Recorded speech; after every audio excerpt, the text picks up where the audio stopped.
ඉංජිනේරු තාක්ෂණ විද්‍ය විෂයේ අපි මේ වෙනකොට ඉංජිනේරු තාක්ෂණ විද්‍යාවේ සංවර්ධනය, එහි විකාශය, මේ ඉංජිනේරු තාක්ෂණ විද්‍යාවේ සංවර්ධනය බලපෑ ශ්‍රේෂ්ඨ ගණනාවක් පිළිබඳව කතා කරා.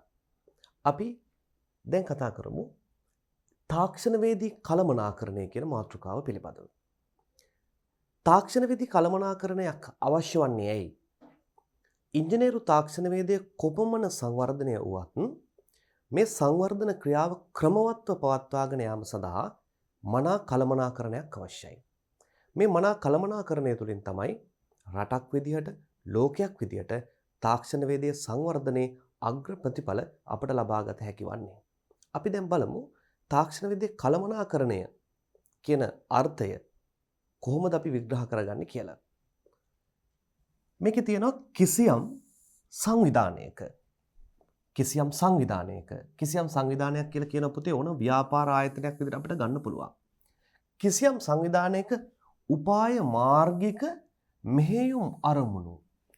ඒගොල්ලන්ගේ තියෙන ස්ට්‍රැටජිස් කියලා කියන අපි ක්‍රම උපායන් අරමුණු මෙන්න මේවා සාක්ෂාත් කර ගැනීම සඳහා සාක්ෂාත් කර ගැනීම කියලා කියන්නේ ඉටු කර ගැනීමට මොකද පුතේ කිසියම් සංවිධානයක එහෙම නැත්නම් ව්‍යාපාර ආයතනයක ඒගොල්ලන්ගේ තියෙන අරමුණු උපාය මාර්ග මේවා නිවැරදිව ඉටු කර ගැනීම සඳහා මේගොල්ලෝ භාවිතා කරනවා විශේෂ ශාස්ත්‍ර තුනක්.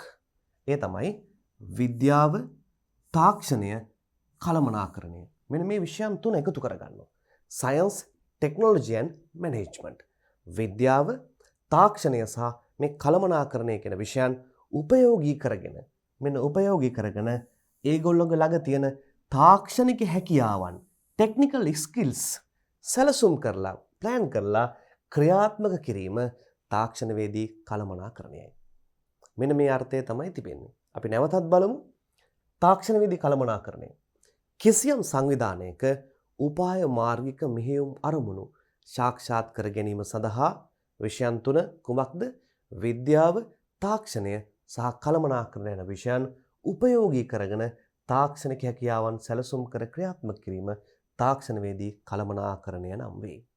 මේ තාක්ෂණවේදී කළමනාකරණය තුළින් අපිට මේ තාක්ෂණයේ හොඳ ප්‍රොඩක්ට් එකක් එහෙම නැත්නම් හොඳ නිෂ්පාදනයක් හෝ සේවාවක් අපිට එළියට දැමීමේ හැකියාව තිබෙනවා. ඒ නිසා මේ දියුණු රටවල් මේ තාක්ෂණය භාවිතා කිරීම සමග තාක්ෂණය කළමනාකරණය කිරීම මගින් දැවැන්ත ලෙස සංවර්ධනය වෙලා තිබෙනවා. යාප රටටත් මේ තාක්ෂණවේදී කළමනාකරණය තමයි අවශ්‍ය වන්නේ. තාක්ෂණය තියෙනවා, කළමනාකරණයක් තියෙනවා. වෙනම තාක්ෂණයත් අපිට ඕන තරකින් ගන්න පුළුවන්. කළමනාකරණ හැකියාව තිබෙන මිනිසුත් ඉන්නවා. මේ දෙක එකතු වීමේ නැතිවීම, එකතු වෙලා නැතිවීමේ විපාක තමයි අපි මේ අද රට මේ තත්ත්වයට පත් වෙලා තිබීමට ප්‍රධාන හේතුව වන්නේ. ඒ නිසා අපි හරියට තාක්ෂණය කළමනාකරණය කරොත් උසස් ගණේ උසස් ප්‍රමිතියේ භාණ්ඩ හා සේවා අප රට තුළ නිෂ්පාදනය කිරීමේ හැකියාව තිබෙනවා. දැන් මෙන්න මෙවැනි තාක්ෂණවේදී කළමනාකරණ පියවරක ප්‍රධාන සංරචකයන් එහෙම නැත්නම් ප්‍රධාන පියවර පහක් අන්තර්ගත වෙනවා. ඒ ප්‍රධාන පියවර පහ කුමක්ද කියලා දැන් අපි බලමු. සැලසුම්කරණය, නිර්මාණකරණය, සංවිධානය, මෙහෙයවීම හා පාලනය. කුමක්ද පුතේ මේ තාක්ෂණවේදී කළමනාකරණයේ ප්‍රධාන පියවරන් පහ? සැලසුම්කරණය. අපි එකට ඉංග්‍රීසියෙන් කියනවා ප්ලෑනින්. නිර්මාණකරණය, ඩිසයිනින්. සංවිධානය, ඕගනයිසින්. මෙහෙයවීම, ඔපරේෂන්. පාලනය, කන්ට්‍රෝලින්. අපි නැවතත් බලමු. සැලසුම්කරණය, නිර්මාණකරණය, සංවිධානය, මෙහෙයවීම සහ පාලනය. Planning, designing, organising, operation and controlling. දැන් මේ පියවර පහ ඉතා නිවැරදිව ගලපා ගත්තොත්, නිවැරදිව ක්‍රියාත්මක කරොත් අන්න ඒ ආයතනයක් සතුව තාක්ෂණවේදී කළමනාකරණයක් තියෙනවා. මේ ලෝකේ විවිධාකාර භාණ්ඩ නිපදවන සමාගම්, ව්‍යාපාර ආයතන අපට දක්නට ලැබෙනවා. අපි කියමු වාහන නිපදවන ආයතනයක්. වාහන නිපදවන ලෝකෙ දෙන බ්‍රෑන්ඩඩ් වාහන. එහෙම නැත්නම් උසස් ගණයේ ප්‍රමිතියෙන් යුතුව හොඳ නමක් කීර්ති නාමයක් දිනාගෙන තිබෙන වාහන සමාගමක් ගත්තොත් ඒ වාහන සමාගමෙන් ඉවතට දමනු ලබන එහෙම නැත්නම් එළියට නිකුත් කරන අලුත් ගණයේ වාහනයක් ඒ එළියට ඒමේ ප්‍රතිඵලය තාක්ෂණවේදී කළමනාකරණයයි. ඔවුන් සතුව මෙන්න මේ ප්‍රධාන පියවරල් පහ ඉතා නිර්වද්‍යව ඔවුන් පාලනය කරනු ලබනවා. ඒ නිසා තමයි ඔවුන්ට ඉතා උසස් ගණයේ ක්වොලිටි ප්‍රොඩක්ට් එකක් ලෝකයට දායාද කිරීමට අවස්ථාව සැලසීලා තිබෙන්නේ. අපි කෙටියෙන් පැහැදිලි කරගමු මේ කුමක්ද මේ පිරවල් පහෙන් අපි අදහස් කරන්නේ එහි තේරුම කුමක්ද කියලා. සැලසුම් කරන්නේ. දැන් වාහනයක් අපි නිපදවනවා. වාහනයක් නිපදවීම අපිට ආවට ගියට කරන්න බෑ. මේ වාහනේ දිග, පළල, හැඩය, ආසන සංඛ්‍යාව, එන්ජින් ධාරිතාවය, උපරිම වේගය, භාවිතා කරන ඉන්ධන වර්ග මෙන්න මේ වගේ ගොඩාක් සාධක තිබෙනවා අපිට සැලසුම් කරගන්න. කලින් ප්ලෑන් කරගන්න. මේ ප්ලෑන් කරගත්තට පස්සේ මේ සමාගම් මේ තාක්ෂණවේදී කළමනාකරන පියවරේදී දෙවැනියට අනුගමනය කරන ක්‍රියාමාර්ග විදියට මේ භාණ්ඩය හෙවත් මේ වාහනය හදන්න කලින් මේගොල්ලෝ නිර්මාණය කරනවා. කොහෙද නිර්මාණය කරන්නේ? AutoCAD වල සැලසුම් චිත්‍ර ඇඳලා ඒ සැලසුම් චිත්‍ර 3D ත්‍රිමාණව නිර්මාණය කරලා ඒ වගේ හරස් කැපුම් ඉදිරි පෙනුම් නිර්මාණය කරලා හදා ගන්නවා කිසියම් ආකෘතියක්. ඔවුන් එයින් නවතින්නේ නැහැ. ඒ වගේ කුඩා වෙනස් ගණයේ ආකෘතියක් වාහනය වගේම කුඩා ප්‍රමාණයේ ආකෘතියක් කාඩ්බෝඩ් වෙන්න පුළුවන්, රෙජු ෆෝම් වෙන්න පුළුවන්, ප්ලාස්ටික් වෙන්න පුළුවන්. ඒ වගේ ආකෘතියකුත් ඔයගොල්ලෝ නිර්මාණය කරගෙන බලනවා මේ අපි වාහනය හැදුවට පස්සේ මෙන්න මේ හැඩයෙන් තමයි වාහනය පවතින්නේ. මෙන්න මේ හැඩයෙන් තමයි වාහනය පවතින්නේ කියලා ඒගොල්ලෝ ආකෘතියක් නිර්මාණය කරගන්නවා. මෙන්න මේ පියවරට අපි කියනවා ඩිසයිනින් එහෙම නැත්නම් නිර්මාණ කරන පියවර කියලා. දැන් ඔබට ඉතාම පැහැදිලිව තේරෙනවා ඇති මෙයාලා අනුගමනය කරන දෙවන ක්‍රියාමාර්ගය. දෙවන පියවර. තුන්වන පියවරේදී අපි කියනවා සංවිධානය. මේ සංවිධානයේ අර්ථකථනය කරන්නේ කොහොමද? ඕගනයිසින්. මේ නිර්මාණය කිරීම සඳහා අපිට අවශ්‍ය වෙනවා භෞතික සම්පත්, මානව සම්පත්. පුතේ භෞතික සම්පත් කියලා කියන්නේ මොනවද? මැටීරියල්ස්, අමුද්‍රව්‍ය, යකඩ, වානේ, වයර් කැබලි, එන්ජින් කොටස් මේ සම්පත්, භෞතික සම්පත්. මේ භෞතික සම්පත් ක්‍රියා කරවන්නේ මානව සම්පත මගින්. මානව සම්පත කියන්නේ මිනිසුන්, ඉංජිනේරුවන්, සුපර්වයිසර්වරුන්, කාර්මිකයන්, වෙල්ඩර්ස්ලා, කාපෙන්ටර්ස්ලා, පේන්ටර්ස්ලා මෙන්න මේ වගේ විවිධ ගණයේ වෘත්තිකයන් අපට අවශ්‍ය වෙනවා. මෙන්න මේගොල්ලන්ට අපි කියනවා මානව සම්පත කියලා. එතකොට සංවිධාන පියවරේදී සිදු කරන්නේ මේ මානව සම්පත සහ භෞතික සම්පත අතර මනා සම්බන්ධීකරණයක් පවත්වා ගැනීම. මානව සම්පත සහ භෞතික සම්පත අතර මොකක්ද පුතේ? මනා සම්බන්ධීකරණයක් පවත්වා ගැනීම. මේ කුමක්ද මේ මනා සම්බන්ධීකරණය කියලා කියන්නේ? ඉංජිනේරුවාට තිබෙන කාර්යභාර තිබෙනවා. පේන්ටර්ට තියෙන කාර්යභාර තිබෙනවා. සුපර්වයිසර්ට තිබෙන කාර්යභාර තිබෙනවා. මෙන්න මේ කාර්යභාරයන් සුදුසුම පරිදි ගැළපෙන පරිදි බෙදා දීමේ ක්‍රියාවලිය තමයි අපි කතා කරන්නේ කෙටියෙන් සංවිධානය කියලා. මේ සංවිධාන පියවරෙන් පස්සේ අපි එනවා මෙහෙයවීම පියවරට. එහෙම නැත්නම් අපි කියනවා ඔපරේෂන් එක මෙහෙයවීම. මෙහෙයවන්නේ කොහොමද? දැන් අපි සංවිධාන පියවරේදී එක් පුද්ගලයාට අවශ්‍ය භෞතික සම්පත් බෙදා දීලා එයාලගේ වැඩ බලතල පවරා දීලා අපි ඉන්නවා. නමුත් මෙහෙයවීමේ පියවරේදී කිසියම් නායකයෙක් විසින්, ලීඩර් කෙනෙක් විසින්, මැනේජර් කෙනෙක් විසින් ඔබ දැන් වැඩ කරන්න, ඔබ දැන් වැඩ නවත්තන්න කියලා මේක ඔපරේට් කරන්න ඕන, මෙහෙයවන්න ඕනේ. මඟ පෙන්වීම. මේ මඟ පෙන්වීම කියන ලස්සන වචනේ භාවිතා කරනවා. අදාළ මානව සම්පතට භෞතික සම්පත ක්‍රියාවේ යෙදවීම සඳහා මඟ පෙන්වීමට කාර්යයට අපි කියනවා මොකද්ද? මෙහෙයවීමේ ක්‍රියාවලිය කියලා. දැන් මෙන්න ඔපරේෂන් එක ක්‍රියාත්මක වෙනවා. නැත්නම් මේ වාහන නිපදවීමේ ඔපරේෂන් එක දැන් හරියි. මොන දැන් වාහන නිපදවි යනවා. නමුත් අපි නොසිතන වෙලාවක කිසියම් ගැටලුකාරී තත්ත්වයක් ඇති වෙන්න පුළුවන්. අපි හිතා ගන්නත් බැරි විදිහේ. මෙන්න මේ වගේ වෙලාවට මේ process එක, මේ ඔපරේෂන් එක සම්පූර්ණයෙන්ම නවතින්න පුළුවන්. අඩපණ වෙන්න පුළුවන්. අඩාල වෙන්න පුළුවන්. මෙවැනි අවස්ථාවකදී කළමනාකරුවන් ආයතන ප්‍රධානීන් අවසාන පියවර ක්‍රියාත්මක කරනවා. පාලන පියවර. ඒ පාලන පියවරදී කරන්නේ මොකද්ද?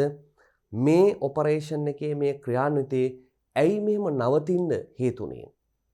දෝෂය හොයනවා. ඒ දෝෂය නිරාවරණය කර ගැනීම සඳහා සුදුසුම ක්‍රියාමාර්ග අරගෙන නැවතත් මේ ක්‍රියාන්විතය නැත්නම් නැවතත් මේ ක්‍රියාදාමය යථා තත්ත්වයට පත් කිරීමට වග බලා ගැනීම පාලන පියවර කන්ට්‍රෝලින් වෙනවා.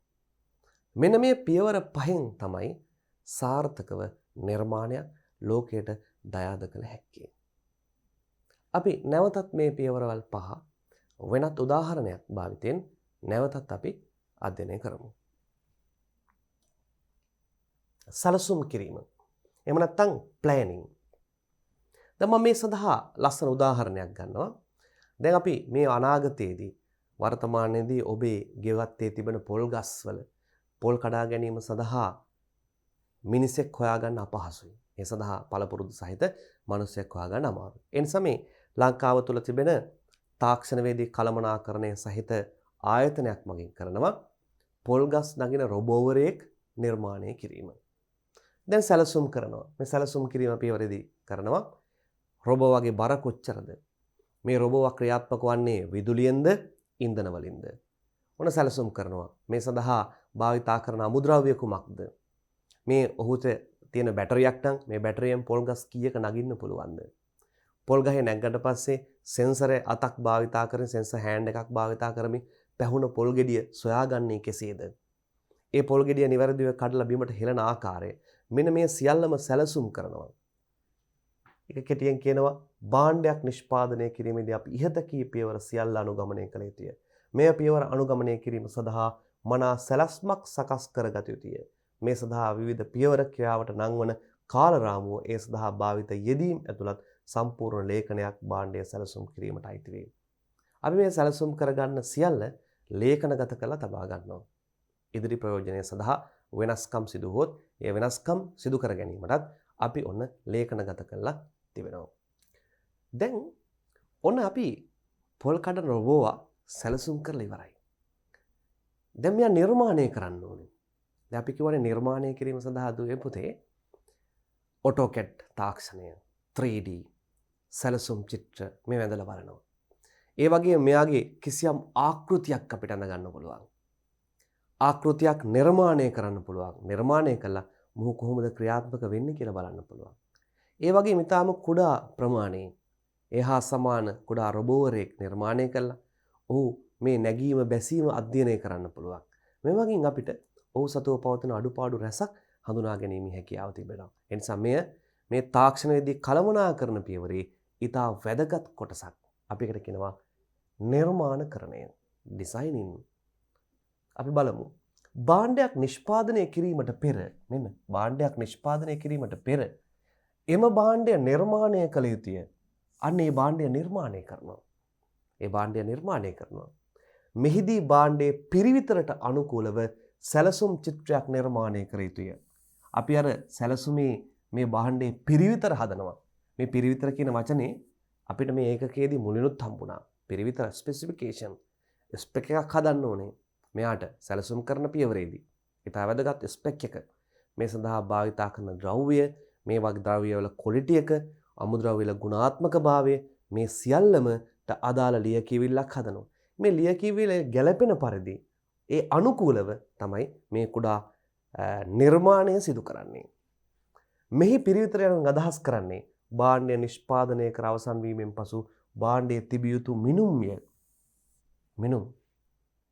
ඒ වගේම මෙතන තවත් එකතු වෙන්න ඕනේ, ඇඩ් වෙන්න ඕනේ. ඒ මිනුම් වගේම ඒ භාවිතා කරන ද්‍රව්‍යවල ප්‍රමාණ, හැඩ, භාණ්ඩවල ක්වොලිටි එක, ද්‍රව්‍යවල ක්වොලිටි එක, ගුණාත්මක භාවය මේ සියල්ලම මේ පිරිවිතර කියන කොටසට අන්තර්ගත විය යුතුයි. මෙම සැලසුම් චිත්‍ර උපයෝගී කරගෙන භාණ්ඩ නිෂ්පාදනය කළ හැකිය. සමහර අවස්ථාවලදී කොටස් රාශියක් ඇතුළත් වන භාණ්ඩයකවලදී එක් කොටසට අදාළ සැලසුම් චිත්‍රයද වෙන වෙනම සකස් කළ යුතුය. තවද භාණ්ඩ නිෂ්පාදනය කරන ද්‍රව්‍ය පිළිබඳව තොරතුරුද මෙයට ඇතුළත් විය යුතුය. මේ තියෙන්නේ භාණ්ඩ නිෂ්පාදනය කරන ද්‍රව්‍යයේ තොරතුරුද මෙයාට ඇතුළත් වෙන්න ඕනේ. ඔන්න අපි දැන් දෙවන පියවරේදී පොල් කඩන රොබෝ වගේ කුඩා ආකෘතියක් හදාගත්තා. දැන් අපි යනවා ඊළඟ පියවරට. සංවිධානය පියවරට. අපි යනවා සංවිධාන පියවරට. මේ සංවිධානය පියවර ප්‍රධාන කොටස් දෙකකට කැඩෙනවා. ඒ තමයි සම්පත් තෝරා ගැනීම සහ හැසිරවීම. දෙවෙනි එක ශිල්පීය ක්‍රමය තෝරා ගැනීම සහ හැසිරවීම. අපි මොකද්ද පුතේ සංවිධාන පියවරේදී අර්ථකථනය කරේ?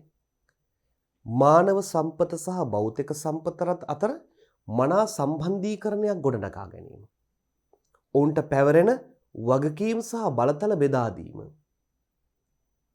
කියලා අපි කෙටියෙන් මේ අර්ථ දැක්වුවා. මේ පියවර නැවත කොටස් දෙකකට අපි බෙදලා තවත් පහසු කරනවා, තවත් ලේසි කරගන්නවා. ඒ තමයි සම්පත් තෝරා ගැනීම සහ හැසිරවීම. අපි කියවනේ ප්‍රධාන සම්පත් දෙකක් අවශ්‍ය වෙනවා කියලා. එකක් තමයි භෞතික සම්පත් සහ මානව සම්පත්. මෙන්න මේ දෙක භෞතික සම්පත් සහ මානව සම්පත්. මේ දෙක තෝරා ගැනීම සහ හැසිරවීම. අපි බලනවා නිවැරදිම ගැලපෙන පුද්ගලයා මේ පරිපතය මෘදුකාංග පරිපතය නිර්මාණය කරන්න ගැලපෙන ප්‍රධාන ඉංජිනේරුවා. මේ ඉලෙක්ට්‍රොනික පරිපතය නිර්මාණය කරන්න ගැලපෙන සුදුසුම ඉංජිනේරුවා. ඒ සඳහා අවශ්‍ය කාර්මික ශිල්පීන් ඔන්න තෝරා ගන්නවා. භෞතික සම්පත් ඔවුන් සඳහා අවශ්‍ය භෞතිකව අවශ්‍ය නිර්මාණ කටයුතු සඳහා භෞතිකව අවශ්‍ය අපි උදාහරණයක් වදිට ගත්තොත් යකඩ කැබලි, වයර් කැබලි, බැටරි කැබලි, මෙන්න මේ ලෝහ කොටස්, ලෝහ ආවරණ, ප්ලාස්ටික් ආවරණ මේ සියල්ලම අපි තෝරා ගන්නවා. ඊළඟට වැදගත්ම පියවර මානව සම්පතයි භෞතික සම්පතයි තෝරලා ඊළඟට අවශ්‍ය වෙනවා ශිල්පීය ක්‍රම. ශිල්පීය ක්‍රම කුමක්ද දරුවෝ? මේ වගේ තියෙනවා අපිට ශිල්පීය ක්‍රමවලදී පොට ඇන යොදන්න, අලවන්න, කපන්න, ග්‍රයින්ඩ් කරන්න, නිමහම් කරන්න, ඩ්‍රිල් කරන්න, රිවට් කරන්න, පොට යොදන්න, පොට ඇන යොදන්න. ගොඩාක් ශිල්පීය ක්‍රම තියෙනවා. එහෙනම් ඒ සඳහා මේ එකලස් කිරීම සඳහා අවශ්‍ය නිවැරදිම ශිල්පීය ක්‍රමය තෝරා ගැනීම සහ හැසිරවීමත් මෙන්න මේ සංවිධාන පියවරේදී අපි අනිවාර්යයෙන්ම සාකච්ඡා කළ යුතුයි. දැන් ඔන්න පොල් කඩන රොබෝවා කොහොමද හදන්නේ කියලා සැලසුම් කළ ඉවරයි. මේ පොල් කඩන රොබෝ වගේ ආකෘතියක් කිසියම් වූ ආකාරයට ආකෘතියක් එහා සමානව ආකෘතියක් නිර්මාණය කරන පියවරේදී හදලා ඉවරයි. දැන් ඊළඟට යනවා තුන්වන සංවිධාන පියවර. මේ සංවිධාන පියවරේදී මානව සම්පත භෞතික සම්පත තෝරාගත්තා. ඊළඟට ඔවුන්ට අවශ්‍ය ශිල්පීය ක්‍රම තෝරාගත්තා. දැන් තියෙන වැඩේ ක්‍රියාත්මක කරන්නයි. මේ ක්‍රියාත්මක කරන පියවරට අපි කියනවා මෙහෙයවීමේ පියවර. මොකද පුතේ මේ ක්‍රියාත්මක කරන පියවරට අපි කියනවා මෙහෙයවීමේ පියවර. සම්පත් තෝරා ගැනීම සහ හැසිරවීම. සැලසුම් චිත්‍ර ඉදිරිපත් කිරීමේදී භාණ්ඩය නිපදවිය යුතු ද්‍රව්‍ය පිළිබඳව තොරතුරු අඩංගු වන නිසා එම ද්‍රව්‍ය වල ප්‍රමාණයන්ට පිරිවිතරයන්ට අනුව නිවැරදිව ලබා ගත යුතුය. අන්න අර සැලසුම් කරන පියවරේදී අපි කියන්නේ පිරිවිතරක් හදනවායි කියලා. ස්පෙસિෆිකේෂන් එකක්. ඒ ස්පෙસિෆිකේෂන් එකේ තිබෙන විදිහටම තමයි මේ සම්පත් තෝරා ගන්න ඕනේ. මේ සම්පත් වල විශේෂ වශයෙන් භෞතික සම්පත. භෞතික සම්පතට තියෙනවානේ ක්වොලිටි, බ්‍රෑන්ඩ්, SLS සහතික. අන්න ඒ තියෙන විදිහේම ද්‍රව්‍ය තමයි තෝරා ගන්න ඕනේ. ඒක තමයි කියන්නේ සම්පත් තෝරා ගැනීම සහ හැසිරවීම කියලා. පිරිවිතරට අනුව තමයි මේ කාර්ය කරන්නේ. ස්පෙસિෆිකේෂන් එකට අනුකූලව තමයි කරන්නේ. මෙහිදී භාණ්ඩ එකලස් කිරීමට අවශ්‍ය කොටස්ද ඇතුළත් විය යුතුය. මෙන්න භාණ්ඩ එකලස් කිරීමට අවශ්‍ය කොටස්ද ඇතුළත් විය යුතුය. එකලස් කිරීමෙන් පසු නිමා කිරීමට අවශ්‍ය ද්‍රව්‍යද තෝරා ගත යුතුය. ද්‍රව්‍ය සකස් කිරීමට භාවිතා කරන ආයුධ උපකරණ තෝරා ගත යුතු වන අතර මෙම උපකරණ ක්‍රියාත්මක කිරීමට පළපුරුදු කාර්මිකයන්ද තෝරා ගත යුතුය. දැන් අපිට භෞතික සම්පතේදී අවශ්‍ය අමුද්‍රව්‍ය තිබිලා වැඩක් නැහැ. මේ අමුද්‍රව්‍ය කැපීම, කෙටීම, සිදුරු කිරීම සඳහා අවශ්‍ය උපකරණ තියෙනවා, ආයුධ උපකරණ. අනේ ආයුධ උපකරණත් අවශ්‍යයි. ඒ වගේම ආයුධ උපකරණ ක්‍රියාත්මක කරන්න මේ කාර්මිකයන්ට මනා පළපුරුද්දක්ද තිබිය යුතුයි. මෙසේ භාණ්ඩ නිෂ්පාදනය කිරීමේදී සුදුසු වූ නියමිත ද්‍රව්‍ය තෝරා ගැනීමට, ද්‍රව්‍ය සැකසීමට අවශ්‍ය උපකරණ හා ඒවා ක්‍රියාත්මක කිරීම සඳහා පළපුරුදු ශිල්පීන් තෝරා ගැනීමද සම්පත් කළමනාකරණයේදී සිදුවේ. මේ සම්පත් කළමනාකරණය. දැන් මේ තියෙන තාක්ෂණයේදී කළමනාකරණයනේ. මේ තාක්ෂණයේදී කළමනාකරණය අපි ඇතුළේ ඉන්නේ සංවිධාන පියවරේදී. මේ සංවිධාන පියවරේදී සම්පත් තෝරා ගැනීම සහ හැසිරවීම අපි කෙටියෙන් කියනවා සම්පත් කළමනාකරණය. ඔන්න අපි මානව සම්පතයි භෞතික සම්පතයි තෝරා ගත්තා. පිරියුතරට අනුව නිවැරදි අමුද්‍රව්‍ය, පිරියුතරට අනුව පළපුරුදු කාර්මිකයන්, ඔවුන්ට අවශ්‍ය ආයුධ උපකරණ දැන් අපි ලබා දුන්නා.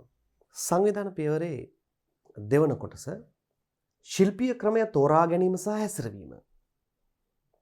දැන් අපි මේ වෙද්දී අවශ්‍යම භෞතික සම්පතයි, පිරියුතරට ගැලපෙන පරිදි භෞතික සම්පතයි, මානව සම්පතයි තෝරන් ඉවරයි. දැන් තියෙන ඔවුන්ගෙන් කාර්ය කරගන්න, ඔවුන් භාවිතා කළ කාර්ය කරගන්න. මේ කාර්ය කිරීමේදී නිවැරදිම ශිල්පීය ක්‍රමය තෝරා ගත යුතුයි. මේ තිබෙන භාණ්ඩය නිෂ්පාදනය කිරීමට නිවැරදිම ශිල්පීය ක්‍රමවේදය තෝරා ගත යුතුය. භාණ්ඩයේ ගුණාත්මක භාවය පවත්වා, භාණ්ඩයේ ගුණාත්මක භාවය පවත්වා ගැනීමටත් නියමිත කාලය තුලදී නිෂ්පාදනය කිරීමටත් නිවැරදි ශිල්පීය ක්‍රමය අනුගමනය කළ යුතුය. ප්‍රධාන සාධක දෙකක් අපෙන් බලාපොරොත්තු වෙනවා. ඒ තමයි භාණ්ඩයේ ගුණාත්මක භාවය පවත්වා ගැනීමේ හැකියාව තිබෙනවා. ඒ වගේම නියමිත කාලය තුලදී නිෂ්පාදනය කිරීමේ හැකියාවක් තිබෙනවා. නිවැරදි ශිල්පීය ක්‍රමය භාවිතා කිරීමෙන්. තෝරාගත් ශිල්පීය ක්‍රම වලට අදාළ පියවර නිවැරදි ලෙස අනුගමනය කිරීමෙන් නියමිත ගුණාත්මක බවින් යුතු භාණ්ඩයක් නිපදවීමට හැකි වේ. ඔන්න දැන් සංවිධාන පියවරේදී අපි මානව සම්පත භෞතික සම්පත තෝරාගෙන ඔවුන්ට නිවැරදි ශිල්පීය ක්‍රමවේද හඳුන්වා දීලා ඔවුන්ට මෙන්න මේ වගකීම් බලතල පවරා දීලා ඉවරයි. දැන් අපිට තිබෙන්නේ මේ ක්‍රියාත්මක කිරීමටයි. හතරවන පියවර විදිහට අපි ගන්නවා මෙහෙයවීම. අපි මෙහෙයවීමෙන් අවශ්‍ය බලාපොරොත්තු වෙන්නේ. අපි මෙහෙයවීමක් අවශ්‍ය වන්නේ, මෙහෙයවීමෙන් බලාපොරොත්තු වන්නේ මෙය ක්‍රියාවට නැංවීමයි. ඒ නිසා මොවුන් ක්‍රියාවේ යෙදවීම අවශ්‍ය පරිදි මානව සම්පත ක්‍රියාවේ යෙදවීම, ඔබ මේ කාර්යය කරන්න, ඔබ මෙන්න මේ වෙලාවට පැමිණෙන්න, ඔබ විසින් මෙන්න මේ කට්ටියව කන්ට්‍රෝල් කරන්න, ඔබ විසින් මේ පවන වෙලාවක් වැඩ කළ යුතුයි කියලා නායකයෙක් සිට නායකයෙක් යටතේ මෙය ක්‍රියාන්විතය මෙහෙයවීම, ක්‍රියාවේ යෙදවීම අපි කියනවා මෙහෙයවීමේ පියවර කියලා. මින් අදහස් වන්නේ භාණ්ඩය නිෂ්පාදනය කිරීමේ ක්‍රියාවලියයි. අමුද්‍රව්‍ය සකස් කර ගැනීම, එකලස් කිරීම, නිම කිරීම ආදී සියලු පියවරයන් මීට අයත් වේ. මෙම පියවර සියල්ලම නිවැරදිව කළමනාකරණය වීමෙන් සාර්ථක මෙහෙයුමක් සිදු වේ. නිවැරදි ක්‍රියාත්මක වීමෙන් සාර්ථක මෙහෙයවීමක් සිදු වෙනවා. දැන් අපිට අවසන් පියවර විදිහට අපිට ගන්න පුළුවන් පාලන පියවර. දැන් ඔන්න පොල් කඩන රොබෝවා දැන් කට්ටිය හදමින් පවතිනවා. අවශ්‍ය සම්පත් තෝරාගෙන, අවශ්‍ය මානව සම්පත භෞතික සම්පත තෝරාගෙන, හරිම ශිල්පීය ක්‍රමය තෝරාගෙන දැන් මේ පොල් කඩන රොබෝවා නිර්මාණය කරනවා. අපි උදාහරණයක් ගත්තේ පොල් කඩන රොබෝවානේ. දැන් මෙහෙම නිර්මාණය කිරීමේ පියවරදී කිසියම් ගැටලුකාරී තත්ත්වයක් තියෙනවා. උදාහරණ හිටපු ඉංජිනේර කෙනෙක් අස්සලා යනවා. විදුලි බල ඇන හිටීමක්.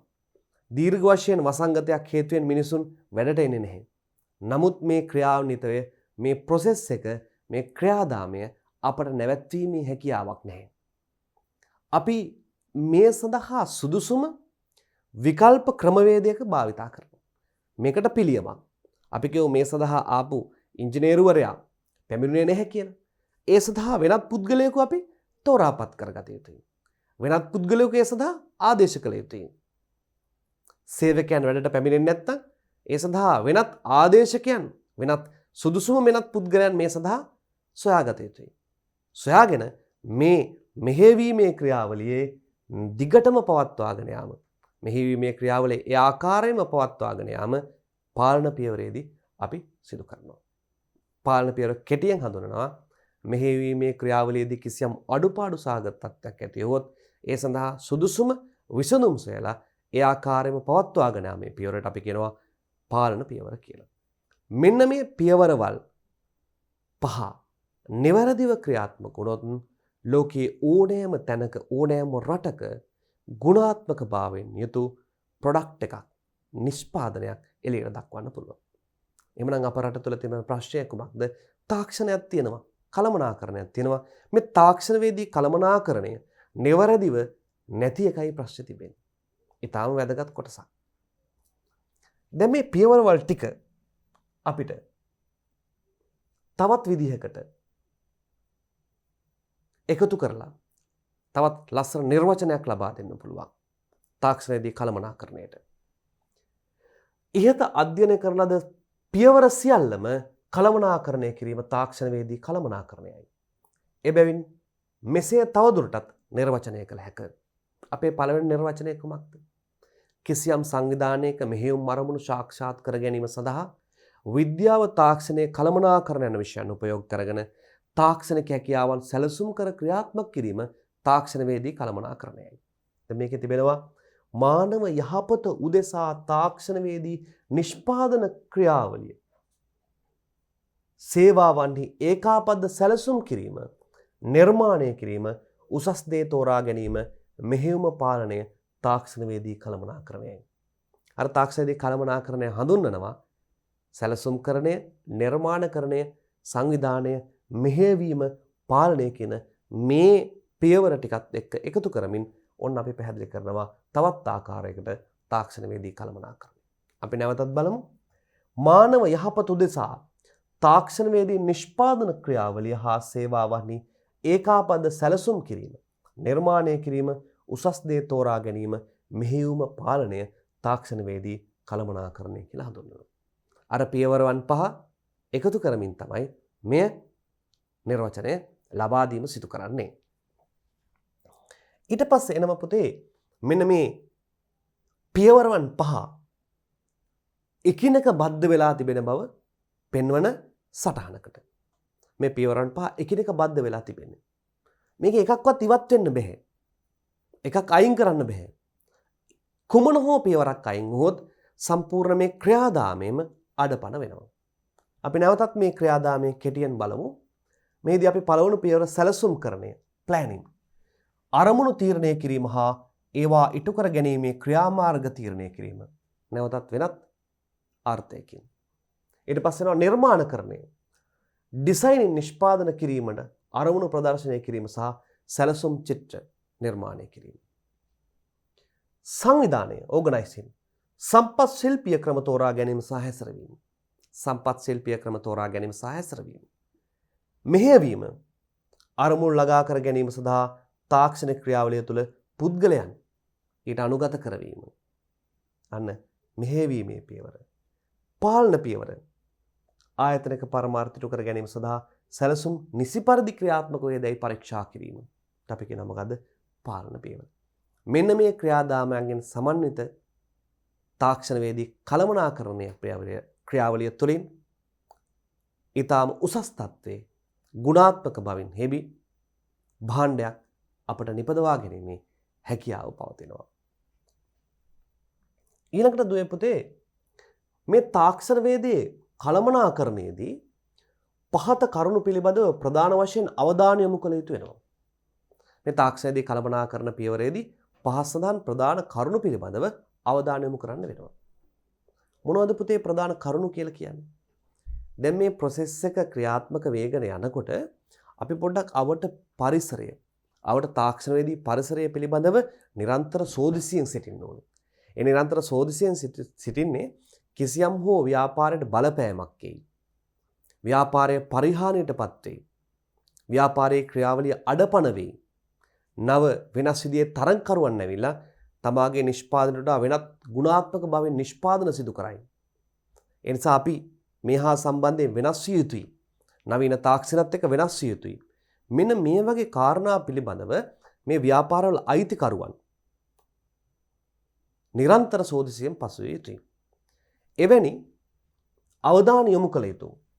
එවැනි අවධානය යොමු කළ යුතු තාක්ෂණයේදී කළමනාකරණය සිදු කරන ආයතන ප්‍රධානීන් ව්‍යාපාරිකයන් ව්‍යවසායකයන් අවධානය යොමු කළ යුතු ප්‍රධාන කරුණු කිහිපයක් ගැන දැන් අපි සාකච්ඡා කරමු. ඒකේ පළවෙනි එක සංවිධානය තුළ තාක්ෂණවේදී භූමිකාව. සංවිධානය තුළ තාක්ෂණවේදී භූමිකාව. ගැටලුව නිවැරදිව හඳුනා ගැනීම, අවශ්‍යතා ඉටු කිරීමත් සමත් වඩාත් උචිත විසඳුම් සම්පාදනය කිරීම තාක්ෂණවේදී භූමිකාවයි. ඒ තුළ පවත්නා සියලු කාර්ය නිසලස සිදුවන්නේදයි සොයා බැලීමට සැලකිලිමත් වීම ඔස්සේ නිෂ්පාදනය විය යුතු සංවර්ධනය හඳුනාගත හැකි වේ. එනිසා මේ තාක්ෂණවේදී භූමිකාව ව්‍යාපාරික. මේ පොල්කඩ රොබෝවා අපි උදාහරණයක් ගත්ත පොල්කඩ රොබෝවා නිර්මාණය කිරීම සඳහා ටෙක්නොලොජි අවශ්‍යයි. මේ ටෙක්නොලොජිය කුමන වර්ගයේ ටෙක්නොලොජියක්ද? යල් පැන ගිය එකක්ද? නවීන එකක්ද? මේ ටෙක්නොලොජිය ඉදිරි අනාගතයේදී කුමන අයුරින් වෙනස් වේද? පොල්කඩ රොබෝවට කොයි විදිහේ තාක්ෂණික නිර්මාණ අවශ්‍ය වේද? අපි බලමු. දැන් මේ පොල්කඩ රොබෝගේ අත තියෙන සෙන්සරයක්. මේ සෙන්සරයෙන් පැහුණ පොල්ගෙඩි හොයනවා කියන්නේ. නමුත් පොල්ගෙඩි පරීක්ෂා කරලා බලනකොට පැහිච්චේ නැති පොල්ගෙඩිත් කඩලා. එහෙමනම් මේ කොහෙද ප්‍රශ්න තිබෙන්නේ? ඔහුගේ අතේ තියෙන සංවේදකයේ සෙන්සරේ. ඒ නිසා මේ සංවිධානය තුළ තාක්ෂණවේදී භූමිකාව පිළිබඳව මන අවබෝධයක් පසු වෙන්න ඕනේ. නිසා නිවැරදි ආකාරයෙන් අපි තාක්ෂණය භාවිතා කරලා නැහැ. තාක්ෂණය නිවැරදිවම භාවිතා කළ යුතුයි. මෙන්න මේ වගේ අදහසක් තමයි මේ සංවිධානය තුළ තාක්ෂණයේ භූමිකාව කියන එකෙන් අදහස් වන්නේ. එහිදී කියනවා මේ පවත්නා සියලු කාර්යයන් නිසි පරිදි සිදුවන්නේදයි සොයා බැලීමට සැලකිලිවත් විය යුතුය.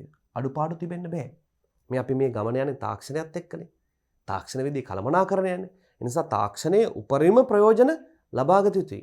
ඒ ප්‍රොඩක්ට් එක පොල්කඩ රොබෝවා කියන ප්‍රොඩක්ට් එක ෆේල් වෙන්න බෑ. ඉන්පසු අපි එනවා තාක්ෂණ වේදය සම්බන්ධ අනාවැකි. තාක්ෂණ වේදය සම්බන්ධ අනාවැකි. බලමු. තාක්ෂණ වේදය හා සම්බන්ධ අනාවැකි නිෂ්පාදන සංවර්ධනය කෙරෙහි බලපෑ අවස්ථා බොහෝ ඇත. උදාහරණයක් ලෙස වත්මන් ශීතකරණ සලකමු. තාක්ෂණික කාර්යයන් සඳහා නිපදවන ඇතැම් වායු ඕසෝන් වියන හීන කරන බවටත් එයින් මිනිසාට රෝගාබාධ ඇති කරන බවටත් පළමුවන හේතුවෙන් එතෙක් නිෂ්පාදනය කර භාවිතා කරන ශීතකරණ වලට විකල්ප වායු භාවිතා කිරීමට පෙළඹෙනි. දැන් තාක්ෂණයේ අනාවැකි.